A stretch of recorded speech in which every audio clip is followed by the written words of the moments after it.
Herzlich willkommen bei MD am Herd. In dieser Woche gibt es den 4. Teil von 6 Spaghetti-Sessions, in denen wir klassische und vor allem leckere Pasta-Gerichte kochen. In diesem Video geht es mit einer wunderbar cremigen Pasta weiter, Spaghetti Cacio e Pepe. Und los geht's! Dieses Mal nehmen wir etwas dickere Spaghetti, nämlich Spaghettoni, die typischerweise für Cacio e Pepe verwendet werden. Die weiteren Zutaten sind nur noch Pecorino und Pfeffer. Dann brauchen wir noch einen Topf zum Kochen der Pasta, eine Pfanne zum Mischen der Pasta mit der Soße, eine Reibe für den Pecorino, eine Mühle für den Pfeffer, einen Teigschaber, um eine Pecorino-Paste herzustellen, eine Kelle zum Abschöpfen von Pastawasser und eine Pinzette zum Rühren und Anrichten. Bei diesem Gericht erhöhen wir den Anteil der Stärke im Wasser, indem wir einfach 500 ml weniger Wasser als sonst nehmen und dafür später entsprechend etwas weniger Salz hinzugeben. Bis das Wasser kocht, rösten wir den Pfeffer und reiben den Pecorino. Und bis die Pasta bereit ist, mahlen wir den Pfeffer und mischen etwas Pastawasser mit dem Käse, um die Pecorino-Paste für die Soße herzustellen. Ziel ist es dann, durch die Zugabe von Pastawasser sowie ständiges Rühren und Schwenken die Soße so cremig wie möglich zu machen. Fangen wir mit dem Pfeffer und dem Pecorino an. Die Pfanne auf niedrige bis mittlere Hitze stellen, um den Pfeffer anzurösten.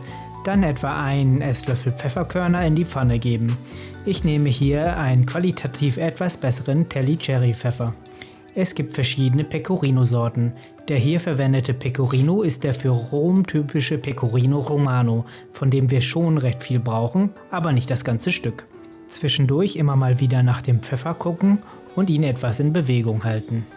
Wie bei Fettuccino Alfredo und Spaghetti al Limone nehmen wir die Seite mit den nach außen ausgestanzten Löchern, um den Pecorino zu reiben. Ich nehme hier mindestens 100 Gramm. Dieser Pecorino ist von der Theke aus einem italienischen Supermarkt. In gut sortierten nicht-italienischen Supermärkten sollte Pecorino allerdings auch zu finden sein und sonst auf jeden Fall online. Der Pfeffer sollte nicht verbrennen. Es duftet allerdings noch sehr angenehm pfeffrig. Den Herd also ausschalten. Den fein geriebenen Pecorino, den wir gleich weiter bearbeiten werden, in eine kleine Schale geben und ein bisschen für später zur Seite schieben. Wie vorhin erwähnt, etwas weniger Salz als sonst ins Wasser geben, die Spaghettoni mittig halten, drehen und rein damit. Für den Pfeffer ein Stück Küchenpapier in der Mitte falten, aufklappen und die angerösteten Pfefferkörner draufkippen. Die Mühle aufschrauben und die Pfefferkörner langsam mit Hilfe des Küchenpapiers in den unteren Teil der Mühle kippen. Nicht vergessen, die Pasta noch ins Wasser zu tunken. Nachdem die Mühle fest zugeschraubt ist, den Herd wieder auf mittlere Stufe einschalten und den Pfeffer mittelgrob bis grob direkt in die Pfanne mahlen. Für 2 Portionen Pasta nehme ich für eine relativ milde Gesamtschärfe des Gerichts mindestens einen Teelöffel Pfeffer. Hinterher kann immer noch nachgewürzt werden. Eine Kelle Pastawasser dazugeben und das Pfeffer-Pastawasser auf etwas höherer Hitze köcheln lassen. Weiter geht's mit dem Pecorino. Ein bisschen Pastawasser auf den Pecorino geben, um dann mit dem Teigschaber eine Pecorino-Paste herzustellen. Die Kelle lieber nicht im Topf ablegen. Wie viel Wasser hier benötigt wird, hängt sehr von der Menge Pecorino ab. Es darf aber auf keinen Fall zu viel Wasser sein, vor allem dann nicht, wenn ihr kein Pecorino mehr übrig habt. Daher lieber mit etwas weniger Wasser anfangen und dann nach und nach etwas mehr Wasser dazugeben. Die Konsistenz der Paste sollte ruhig etwas dicker sein. Die Spaghettoni etwa 3 Minuten bevor sie al dente sind aus dem Wasser nehmen. Dafür wie immer am besten die Pasta einfach probieren. Das passt so. Mit der Pinzette die Spaghettoni direkt in die Pfanne mit dem Pfeffer-Pastawasser heben. 2 Kellen Pastawasser dazugeben und mit der Mantecatura anfangen, also die Pasta unter ständigem Rühren und Schwenken al dente kochen. Jetzt ist das Ganze noch eine ziemlich flüssige Angelegenheit. Um eine richtig schön cremige Soße zu bekommen, ist dieses ständige Rühren und Schwenken entscheidend.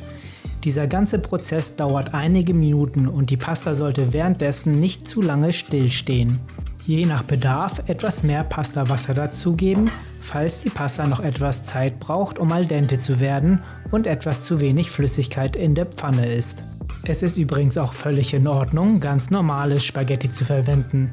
Spaghettoni können durch die größere Oberfläche nur etwas mehr Soße aufnehmen. Durch Schwenken kann der Prozess noch etwas beschleunigt werden.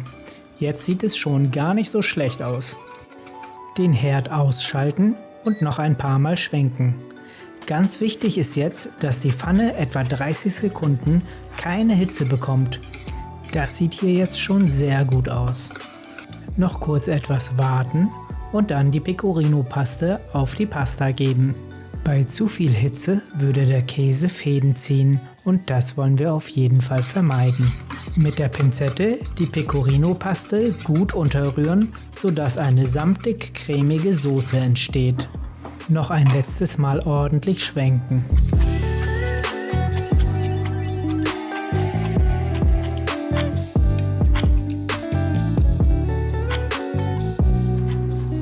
Und dann kann auch schon angerichtet werden.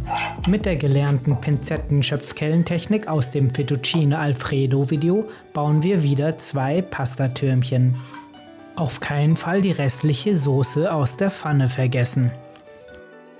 Noch den übrigen Pecorino drüber streuen und mit dem gerösteten Pfeffer je nach Bedarf etwas nachwürzen.